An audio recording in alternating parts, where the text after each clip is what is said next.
Hello વિદ્યાર્થી મિત્રો, આપણે ભણી રહ્યા છીએ વનસ્પતિઓમાં શ્વસન. એમાં આપણે ટોપિક ભણવાનો છે આજે ગ્લાયકોલિસિસ. મિત્રો, આગળ જે રીતે તમને વાત કરી કે ભાઈ શ્વસનની પ્રક્રિયામાં કોષીય શ્વસનની વાત કરીએ તો ગ્લુકોઝનું મંદ દહન થવાનું છે. મોટાભાગે આપણે જાણીએ છીએ કે ભાઈ શ્વસન સાથે સંકળાયેલી અંગિકા કણાભ સૂત્ર છે.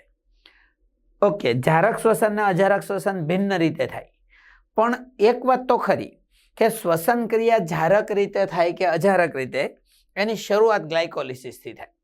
એટલે કે શું? તો કે ભાઈ ધારો કે આ કોષ છે, આ કણાભ સૂત્ર છે. હવે જારક શ્વસન થવાનું હોય તો કણાભ સૂત્ર ભાગ ભજવવાનું છે, અજારક શ્વસન થવાનું હોય તો નહીં. પણ ગ્લુકોઝ તો મોટા ભાગે કોષરસ આધારકમાં હોય છે. હવે શ્વસન જારક રીતે થાય કે અજારક રીતે, એની શરૂઆત ગ્લાયકોલિસિસથી થાય. એટલે કે આ ક્રિયા દરમિયાન ગ્લુકોઝના એક અણુમાંથી પાયરુવિક એસિડ એટલે કે CH3COCOOH ના બે અણુ બને. શું? CH3COCOOH ના બે અણુ બને.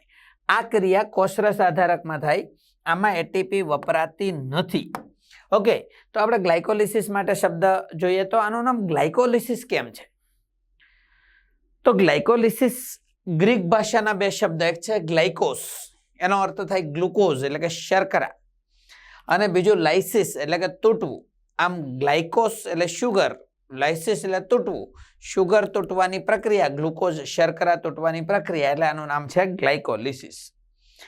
આ પ્રક્રિયાના વિવિધ તબક્કાઓનું સંશોધન ગુસ્તાવ એમ્બેડેન, ઓટો મેયરહોફ અને જે પરનાસ નામના વૈજ્ઞાનિકે કરેલ હોવાથી આ પથને એમ્બેડેન ઉપરથી ઈ, મેયરહોફ ઉપરથી એમ અને પરનાસ માટે પી એટલે EMP પથ તરીકે પણ ઓળખવામાં આવે છે. એટલે આ પથને આપણે EMP પાથવે તરીકે પણ ઓળખીએ છીએ. જારક શ્વસન હોય કે અજારક શ્વસન, આગળના ચાર્ટમાં તમને વાત રજૂ કરી જ છે. બંનેમાં શરૂઆત હંમેશા ગ્લાયકોલિસિસથી થાય. ગ્લુકોઝમાંથી પાયરુવિક એસિડ તો બને જ. હવે જો પાયરુવિક એસિડ કણાભ સૂત્રમાં જઈને ઓક્સિડેશન પામે તો જારક શ્વસન, અને કોષરસ આધારકમાં જ રિડક્શન પામે તો અજારક શ્વસન. ઓકે, કોષરસ આધારકમાં આ પ્રક્રિયા થાય છે. આ પ્રક્રિયાની શરૂઆત ગ્લુકોઝથી થાય. હવે ગ્લુકોઝ વનસ્પતિમાં ક્યાંથી આવે? તો વનસ્પતિમાં કાં તો સુક્રોઝમાંથી પ્રાપ્ત થાય. સુક્રોઝ હોય એટલે કે ઇન્વર્ટ શર્કરા, એનું સુક્રેઝ એટલે કે ઇન્વર્ટાઇઝની મદદથી ગ્લુકોઝ અને ફ્રુક્ટોઝમાં રૂપાંતરણ થાય, જે આ ગ્લાયકોલિસિસ પથમાં પ્રવેશે. અથવા ગ્લુકોઝ એટલે સુક્રોઝ જે છે પ્રકાશ સંશ્લેષણની અંતિમ નિપજ છે, એ રીતે મળતું હોય, અથવા તો સંચિત કાર્બોદિતમાંથી મળતું હોય. એટલે કે ગ્લુકોઝ સંચિત કાર્બોદિતમાંથી પણ પ્રાપ્ત થઈ શકે. આપણે હવે ભણવાનું છે કે ગ્લાયકોલિસિસની આખી જે જૈવ રાસાયણિક પ્રક્રિયા છે. આપણે એમ કહીએ કે ભાઈ ગ્લાયકોલિસિસ એટલે ગ્લુકોઝમાંથી પાયરુવિક એસિડના બે અણુ બને, તો આ પણ એક સિંગલ સ્ટેપ પ્રોસિજર નથી. ઘણા બધા તબક્કાઓ એમાં સમાવિષ્ટ છે. તો ચાલો આપણે મિત્રો એક પછી એક જોઈએ કે આ વિવિધ તબક્કાઓમાં કઈ રીતના સમાવિષ્ટ તબક્કાઓ છે. તો આ પ્રક્રિયાની શરૂઆતમાં ગ્લુકોઝમાંથી ગ્લુકોઝ 6 ફોસ્ફેટ બને છે. એટલે શું? તો કે ગ્લુકોઝના છઠ્ઠા સ્થાન ઉપર ફોસ્ફેટ જોડાયેલું એને ગ્લુકોઝ 6 ફોસ્ફેટ કહેવાય. આ બાજુ હું દોરી નાખું. એક ગ્લુકોઝ, બીજો દોરવા માટે 3 4 5 6, 1 2 3 4 5 6, C ડબલ બોન્ડ O અને H એટલે CHO સમૂહ. અહીંયા OH H OH આ ત્રીજા કાર્બન ઉપર સ્થાન ફેર હોય એટલા માટે OH H OH H અને CH2OH આ ગ્લુકોઝ છે. હવે ગ્લુકોઝમાંથી ગ્લુકોઝ 6 ફોસ્ફેટ બને. એટલે શું? તો કે અહીંયા એવું કહી શકું કે આ H2 છે એ કાઢી નાખીએ અને એની જગ્યાએ ફરીથી અહીંયા એક H અને અહીંયા H આ તો હોય, આ H ની જગ્યાએ ફોસ્ફેટ જોડાઈ જાય તો આને ગ્લુકોઝ 6 ફોસ્ફેટ કહેવાય. આ ફોસ્ફેટ આવે ક્યાંથી? તો આ ફોસ્ફેટ મિત્રો એટીપી માંથી આવે. એટલે કે એડેનોસાઇન ટ્રાઇફોસ્ફેટ હોય એ એડેનોસાઇન ડાઇફોસ્ફેટમાં ફેરવાય. આમાંનો એક ફોસ્ફેટ અહીંયા આવી ગયો, અને આવું લાવવા માટે ઉત્સેચક જવાબદાર છે હેક્ઝોકાઇનેઝ, અને હેક્ઝોકાઇનેઝ એ ટ્રાન્સફરેઝ પ્રકારનો ઉત્સેચક છે. એટલે ગ્લાયકોલિસિસની શરૂઆતમાં ગ્લુકોઝનું હેક્ઝોકાઇનેઝ નામના ઉત્સેચકની મદદથી ફોસ્ફોરાઇલેશન થાય, એટીપીનું એડીપીમાં રૂપાંતરણ થાય અને ગ્લુકોઝનું ગ્લુકોઝ 6 ફોસ્ફેટમાં રૂપાંતરણ થાય. હા, ત્યારબાદ ગ્લુકોઝ 6 ફોસ્ફેટ અને સમઘટક ફ્રુક્ટોઝ 6 ફોસ્ફેટમાં ફેરવાય. એના માટે પણ જવાબદાર ઉત્સેચક ફ્રુક્ટોઝ આઇસોમરેઝ છે. મિત્રો આ ફ્લો ચાર્ટ તમે તમારા કાગળમાં દોરતા રહેજો. એટલા માટે કે હું એક સાથે ફ્લો ચાર્ટ દોરું તો તમારા અક્ષરો નાના થઈ જશે, એટલે હું આની પછીની સ્ક્રીનમાં લઈશ. બીજો બાબત, હવે ફ્રુક્ટોઝ 6 ફોસ્ફેટમાં કેટલા કાર્બન છે? તો કે 6 કાર્બન છે અને 1 ફોસ્ફેટ છે. હવે ફ્રુક્ટોઝ 6 ફોસ્ફેટ એટલે શું? આમાં તમને જો સમજાવી દઉં તો આ રીતનું છે કે ગ્લુકોઝ 6 ફોસ્ફેટ ફ્રુક્ટોઝ 6 ફોસ્ફેટમાં ફેરવાય એટલે આ રીતનું છે કે ગ્લુકોઝ 6 ફોસ્ફેટ તો હતા જ. હવે એમાં આંતરિક બંધારણમાં ફેરફાર થાય એટલે શું થાય? તો કે અહીંયા આલ્ડોઝ શર્કરા હતી એની જગ્યાએ કીટોઝ શર્કરા થઈ જાય અને એટલે ડબલ બોન્ડ O, અહીંયા OH, H અને H, આ થઈ ગયું ફ્રુક્ટોઝ 6 ફોસ્ફેટ. હવે ફ્રુક્ટોઝ 6 ફોસ્ફેટનું ફરીથી એટીપી ની મદદથી ફોસ્ફોરાયલેશન થાય, એટીપી નું એડીપી માં રૂપાંતરણ થાય. 1 ફોસ્ફેટ આવ્યો અને 1 ફોસ્ફેટ હવે ક્યાં જોડાઈ જશે? તો કે પહેલા કાર્બન ઉપર, એટલે આ બની જશે ફ્રુક્ટોઝ 1,6 બાયફોસ્ફેટ. ફ્રુક્ટોઝ 6 ફોસ્ફેટનું રૂપાંતરણ શેમાં થશે? Fructose 1,6 biphosphate. આ ફ્રુક્ટોઝ 1,6 બાયફોસ્ફેટમાં 6 કાર્બન અને 2 ફોસ્ફેટ છે. આ દરમિયાન પણ એટીપી નું એડીપી માં રૂપાંતરણ થાય છે. ફોસ્ફોફ્રુક્ટોકાઇનેઝ આવો ઉત્સેચક એના માટે જવાબદાર છે. ચાલો હવે ફ્રુક્ટોઝ 1,6 બાયફોસ્ફેટનું, તો કે ફ્રુક્ટોઝ 1,6 બાયફોસ્ફેટનું વિઘટન થઈ જશે, એટલે કે એના 2 ટુકડા થઈ જશે. બરોબર, ફ્રુક્ટોઝ 1,6 બાયફોસ્ફેટમાં 6 કાર્બન અને 2 ફોસ્ફેટ હતા, એના 2 ટુકડા થાય. પ્રત્યેક ટુકડો 3 કાર્બન અને 1 ફોસ્ફેટ ધરાવતો હોય, એટલે કે ટ્રાયોઝ ફોસ્ફેટ હોય. એના 2 ટુકડા બને, એકનું નામ છે DHAP ડાયહાઇડ્રોક્સી એસિટોન ફોસ્ફેટ અને બીજો બને ફોસ્ફોગ્લિસરાલ્ડિહાઇડ. હા, અહીંયા 2 એટલા માટે લખ્યું કે પછી DHAP PGL માં રૂપાંતરિત થઈ જતો હોય અને એટલા માટે PGL ના 2 અણુ બનતા હોય છે, એવું કહી શકાય. આ માટે જવાબદાર ઉત્સેચક આલ્ડોલેઝ છે, આલ્ડોલેઝ. અને આલ્ડોલેઝ લાયેઝ પ્રકારનો ઉત્સેચક છે, એવું કહી શકાય, લાયેઝિસ. ઓકે, ચાલો હવે DHAP નું PGL એટલે તમે સમજો છો ને કે ફ્રુક્ટોઝ 1,6 બાયફોસ્ફેટમાંથી ફોસ્ફોગ્લિસરાલ્ડિહાઇડના 2 અણુઓ બની જશે. શું? ફોસ્ફોગ્લિસરાલ્ડિહાઇડના 2 અણુઓનું નિર્માણ થઈ જશે. કઈ રીતે ફોસ્ફોગ્લિસરાલ્ડિહાઇડ PGL ના 2 અણુ બને? આ PGL ને 3PGL એટલા માટે કહેવાય કે એના ત્રીજા કાર્બન ઉપર ફોસ્ફેટ હોય. મિત્રો 3PGL નો મતલબ શું? એના ત્રીજા કાર્બન ઉપર ફોસ્ફેટ જોડાયેલો છે એટલે એનું નામ છે 3PGL. ફોસ્ફોગ્લિસરાલ્ડિહાઇડ જો દોરવું હોય તો હું આ રીતે દોરી શકું કે આ 3 કાર્બન, પહેલા સ્થાન ઉપર CHO, આમ પણ લખી શકાય ડબલ બોન્ડ O અને H, અહીંયા OH, H, છેલ્લે CH2H લખવાને બદલે હું અહીંયા લખું OH, અહીંયા H અને અહીંયા ફોસ્ફેટ. This is ફોસ્ફોગ્લિસરાલ્ડિહાઇડ. પણ ફોસ્ફેટ ત્રીજા કાર્બન ઉપર છે એટલે આને બોલાય 3 ફોસ્ફોગ્લિસરાલ્ડિહાઇડ, 3PGL. પણ 2 એટલા માટે લખ્યું મિત્રો કે PGL ના 2 અણુ બને, એટલે કે આ રીતે DHAP નો 1 અણુ એ PGL માં ફેરવાય. દાખલા તરીકે ફ્રુક્ટોઝ 1,6 બાયફોસ્ફેટ નો 1 અણુ છે, એમાંથી 1 DHAP બન્યું, 1 PGL બન્યું, એટલે 1 PGL તો છે જ. DHAP પાછું PGL માં ફેરવાય એટલે PGL ના ફોસ્ફોગ્લિસરાલ્ડિહાઇડ ના 2 અણુ બને. હવે પછી શું થશે? તો કે ફોસ્ફોગ્લિસરાલ્ડિહાઇડ નું 1,3 બાયફોસ્ફોગ્લિસરિક એસિડ માં રૂપાંતરણ થાય, જેને શોર્ટમાં આપણે BPGA એમ બોલીશું, BPGA. ઘણી વખત એમ પણ બોલાય PGAP, એટલે GA એટલે ગ્લિસરિક એસિડ. એનો પહેલા કાર્બન ઉપર અને ત્રીજા કાર્બન ઉપર 1 ફોસ્ફેટ, એટલે એના માટે શબ્દ આપણે વાપરીએ છીએ PGAP. બરાબર, 1,3 બાયફોસ્ફોગ્લિસરિક એસિડ. 1,3 બાયફોસ્ફોગ્લિસરાલ્ડિહાઇડ અહીંયા લખાઈ ગયું છે, પણ આપણે શું લખવું જોઈએ? ગ્લિસરિક એસિડ. હા, 1,3 બાયફોસ્ફોગ્લિસરિક એસિડ, BPGA, 1,3 બાયફોસ્ફોગ્લિસરિક એસિડ. શા માટે? તો કે આમાંથી કઈ રીતે હોય? તો કે જો આમાં 3 કાર્બન અને 1 ફોસ્ફેટ હતા. હવે એનું શું થયું? તો કે આમાંથી 2H+ અને 2 ઇલેક્ટ્રોન દૂર થયા હોય. મિત્રો આમાંથી 2H+ દૂર થયા, 2 ઇલેક્ટ્રોન દૂર થયા, 2H+ NADP સાથે જોડાઈ ગયા એટલે NADPH2 બની ગયું. તો કે આવા 2 અણુ હતા એટલે મેં 2 NADPH2 લખ્યા અને એની સાથે અકાર્બનિક ફોસ્ફેટ ઉમેરાય. બરોબર, એટલે કે આ ડિહાઇડ્રોજનેશન છે અને ફોસ્ફોરાયલેશન છે. ઓકે, અકાર્બનિક ફોસ્ફેટ ઉમેરાયા એટલે તમે વિચારો કે ભાઈ આલ્ડીહાઇડ હતો, એમાંથી 2H+ દૂર થયો એટલે એસિડમાં ફેરવાયો, અને સાથે સાથે એમાં ફોસ્ફેટ ઉમેરાયો એટલે એક ફોસ્ફેટના બદલે 2 ફોસ્ફેટ વાળો અણુ બન્યો. એટલે પ્રત્યેક BPG એ 3 કાર્બન અને 2 ફોસ્ફેટ ધરાવે, અને એ એવા આવા 2 અણુ બને. આને કહેવાય 1,3-બાયફોસ્ફોગ્લિસરિક એસિડ. હવે 1,3-બાયફોસ્ફોગ્લિસરિક એસિડનું 3-ફોસ્ફોગ્લિસરિક એસિડમાં રૂપાંતરણ થાય. એક ફોસ્ફેટ ગયો ક્યાં જશે? તો કે ભાઈ મુક્ત થતો ફોસ્ફેટ ADP સાથે જોડાતા ATP બનશે, એટલે ATP ના 2 અણુઓ બની જશે. કેમ? તો કે એક બાયફોસ્ફોગ્લિસરિક એસિડ એક ફોસ્ફોગ્લિસરિક એસિડમાં ફેરવાઈ ગઈ એટલે શું થયું? એક ATP બને. આવા 2 અણુ છે એટલે અહીંયા 2 ATP નું નિર્માણ થશે. ઓકે, પ્રત્યેક હવે 3-ફોસ્ફોગ્લિસરિક એસિડ જે હતો એ 2-ફોસ્ફોગ્લિસરિક એસિડમાં ફેરવાય, અણુરચનામાં ફેરફાર. 2-ફોસ્ફોગ્લિસરિક એસિડ પાણીના અણુ ગુમાવી 2-ફોસ્ફેનોલ પાયરુવિક એસિડમાં ફેરવાય. અહીંયા મિત્રો હું 2 લખું છું એનો મતલબ બીજા કાર્બન ઉપર ફોસ્ફેટ છે, અને 2 એમ લખું છું એનો મતલબ શું? એનો મતલબ એમ થાય છે કે એવા 2 અણુઓ છે.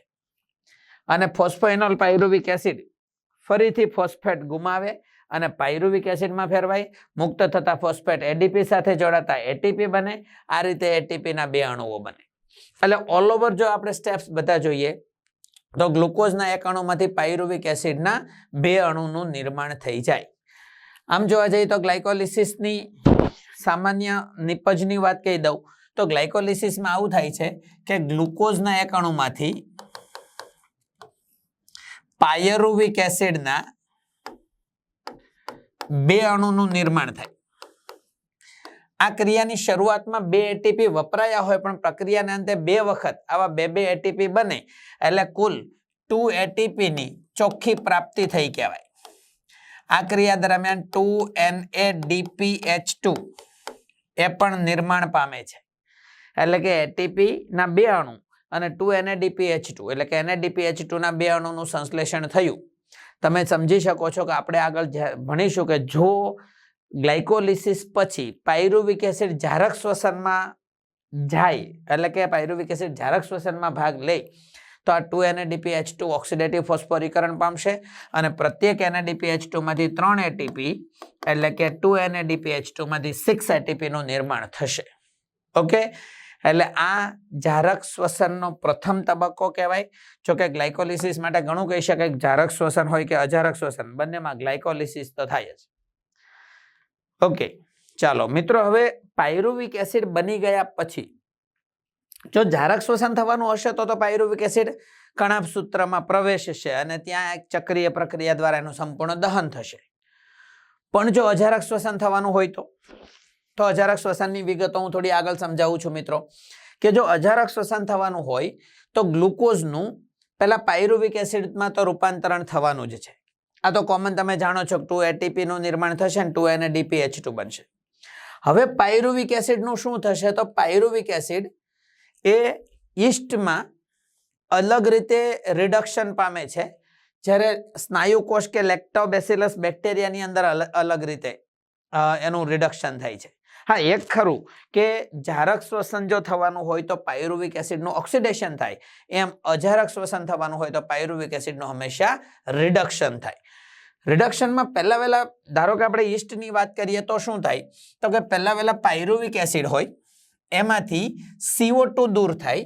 પાયરુવિક એસિડનો એક અણુ હોય તો એક CO2 દૂર થાય. એમ 2 અણુની વાત છે, 2 CO2 દૂર થાય અને 2 એસિટાલ્ડિહાઇડ CH3CHO ના 2 અણુ બને. આ ક્રિયા માટે જવાબદાર ઉત્સેચક પાયરુવિક એસિડ ડિકાર્બોક્સાઇલેઝ છે. આને તમે પાયરુવેટ ડિકાર્બોક્સાઇલેઝ એવા નામથી પણ ઓળખી શકો. તો યીસ્ટની અંદર અજારક શ્વસન થાય તો પહેલું સ્ટેપ એ છે કે પાયરુવિક એસિડ એમાંથી CO2 દૂર થાય, એસિટાલ્ડિહાઇડ બને, અને બીજું સ્ટેપ છે કે એસિટાલ્ડિહાઇડનું NADPH2 ની મદદથી રિડક્શન થાય. NADP અહીંયા એ લખવાનો રહી ગયો છે. NADP H2 ની મદદથી રિડક્શન થાય એટલે NADP બની જાય અને એસિટાલ્ડિહાઇડનું ઇથાઇલ આલ્કોહોલ એમાં રૂપાંતરણ થઈ જાય. ઓકે, CH3CH2OH બની જાય. ઓકે, આ ક્રિયામાં આલ્કોહોલ બને છે એટલે આ પ્રક્રિયાને આલ્કોહોલિક આથવણ અથવા આલ્કોહોલિક ઉત્સેચન તરીકે ઓળખવામાં આવે. આ ક્રિયા દરમિયાન ગ્લુકોઝમાંથી ઇથાઇલ આલ્કોહોલના 2 અણુ બને, એટલે આમાં કેટલીક શક્તિ આમાં મુક્ત થવાની બાકી રહી જાય, એટલે ગ્લુકોઝના એકણોમાંથી 54 કિલો કેલરી એટલે 2 ATP જેટલી ઉર્જા પ્રાપ્ત થાય. ઓકે મિત્રો, એટલે જો અજારક શ્વસન યીસ્ટમાં થાય છે તો ઇથાઇલ આલ્કોહોલ બને. આને આપણે આથવણ જ કહીએ, પણ આલ્કોહોલિક આથવણ અથવા આલ્કોહોલિક ઉત્સેચન. ઓકે, તમે મિત્રો જાણો છો યીસ્ટ વડે આલ્કોહોલિક પીણા અથવા તો કોઈ પણમાં આથો લાવવાની પ્રક્રિયામાં આ જ પ્રક્રિયા સંકળાયેલી છે.